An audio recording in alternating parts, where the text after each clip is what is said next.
조선이 불리하게 체결된 강화도 조약은 부산을 우선 개방하고 추가로 20개월 이내에 2곳 이상의 항구를 개방하라는 조항이 있었습니다. 수도인 한성과 직접적으로 연결할 수 있는 제물포 일대가 최우선으로 고려되었고 이 지역은 1880년대 이후 격변의 공간으로 변화합니다.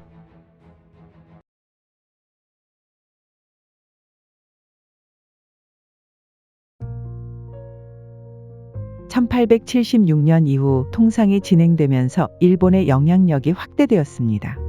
당시 일본은 제물포 일대를 개항하고자 요구했으나 조선은 각종 물자들이 빠져나가며 물가를 잡지 못할 것을 우려하여 반대하였고 일본이 방공령을 허용한다는 조건으로 결국 1880년대에 이르러 수락하게 됩니다. 1882년 지금의 중구청 자리에 일본 영사관이 건설되면서 공식적으로 일본인들이 거주하게 되고 1883년 일본인의 정관거류지가 최초로 구획되면서 개항의 역사는 시작됩니다. 청나라 또한 1884년 조계지를 설정하면서 청국 정관거류지를 조성하기 시작합니다. 청국영사관이 조계지 중심에 설치되고 일본 정관거류지와 청국 정관거류지 사이의 경계가 형성됩니다. 영국도 영사관을 설치하면서 영향력 행사를 준비하고 있었습니다.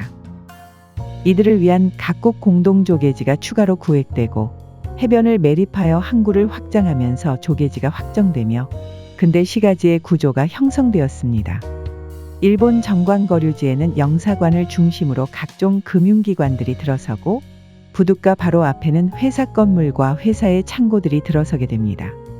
이 공간은 현재 인천 아트플랫폼과 근대역사관으로 꾸며져 있습니다. 청국조계지에 정착했던 청나라의 상인들은 청일전쟁을 기점으로 활동이 정체됩니다. 러일전쟁을 기점으로 상인들이 본국으로 철수하며 조계지가 쇠퇴하게 되는데 남아있던 주민들에 의해 청국영사관을 화교학교로 재조성하면서 명맥을 유지하게 됩니다. 조계지 내에 있었던 공화춘 건물은 현재 리모델링되어 박물관으로 활용되고 있습니다. 각국 공동조계지는 다양한 열강 세력을 위해 제공하는 공간이었습니다. 미국, 영국, 독일, 프랑스, 러시아인들이 분양을 받으며 형성되었습니다.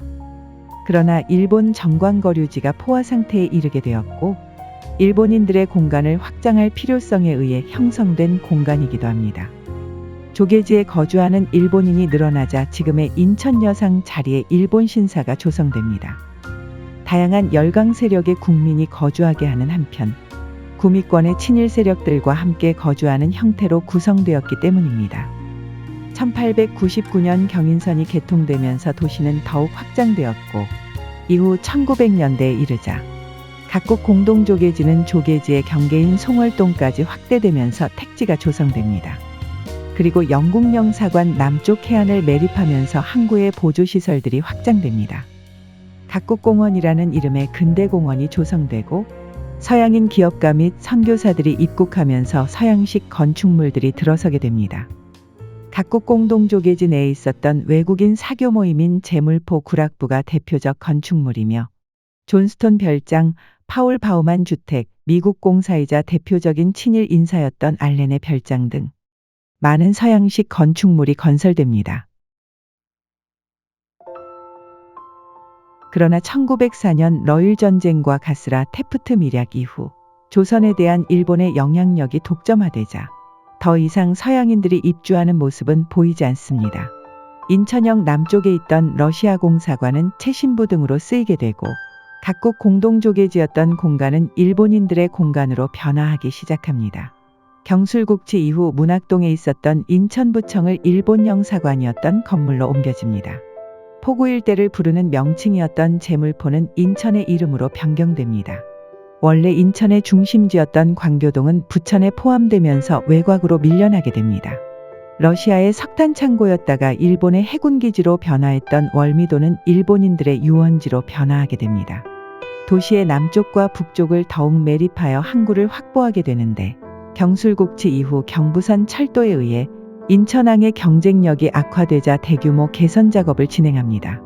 인천은 서해안 중에서도 조수간만의 차가 심했기에 해안을 더욱 매립하고 내외부의 수위를 조절하여 배를 통과할 수 있는 관문을 설치한 항구를 조성하게 됩니다. 조선인들은 조계지 외부 주변 지역에 거주하게 됩니다. 화도진이 있었던 화수동과 남쪽인 화평동, 지금의 동인천역인 축현역 인근과 율목동 등에서 거주하게 됩니다. 조계지와 조선인들의 거주지 사이에 있던 신포시장은 내국인과 외국인이 만나는 장소였습니다. 개항 시기에 다양함이 공존하는 도시였지만 조선인들에게는 녹록지 않은 삶이었습니다. 그리고 동족상잔의 비극에 의해 도시는 파괴를 경험하게 됩니다. 1950년 9월 유엔군은 낙동강에서의 교착 상태를 벗어나기 위해 작전을 세우게 됩니다. 메가더는 동해안과 서해안에 상륙하여 북한의 보급을 끊기 위해 원산과 인천을 제시합니다. 유엔군 사령부 내에서도 조수간만의 차가 너무 크고 시간이 지체되면 거대한 갯벌 속에 상륙함이 좌초될 수 있다는 우려가 나왔습니다. 대안으로 군산과 평택이 나왔지만 보급선 차단의 효과를 보기 어려웠고 서울과 원산 사이에 추가령 구조곡이 이어져 있어 신속하게 퇴로를 차단할 수 있기 때문에 유일하게 후속 작전을 세울 수 있는 장소가 인천이라는 것을 강조하며 뜻을 굽히지 않습니다. 새벽 팔미도 등대를 점령하여 불을 밝히게 한 뒤 월미도였던 그린비치에 상륙하여 거점을 점령하고 인천역 부근이었던 레드비치에 상륙하여 인천을 탈환하는 한편 용현동 일대인 블루비치에 상륙하여 경인가도를 막고 보급을 차단한다는 계획이었습니다. 작전은 성공하였고 인천은 전세 역전의 상징이 되었습니다. 조계지 안에 있었던 각국공원이 자유공원으로 바뀌게 되는 사건이었습니다. 그러나 상륙의 과정을 수행하기 전 폭격으로 인해 근대 건축물의 상당수가 파괴됩니다. 전쟁 이후 현대 인천은 해안을 매립한 토지의 시가지를 조성하면서 성장했습니다. 간석지였으며 구한 말부터 염전이었던 지역은 대규모 공업단지가 되었고 인천항은 지속적으로 매립되고 확장됩니다. 연수구 일대 또한 거대한 산업단지로 변화되었으며 청라와 송도 신도시가 형성되면서 해변의 흔적은 사라지게 됩니다.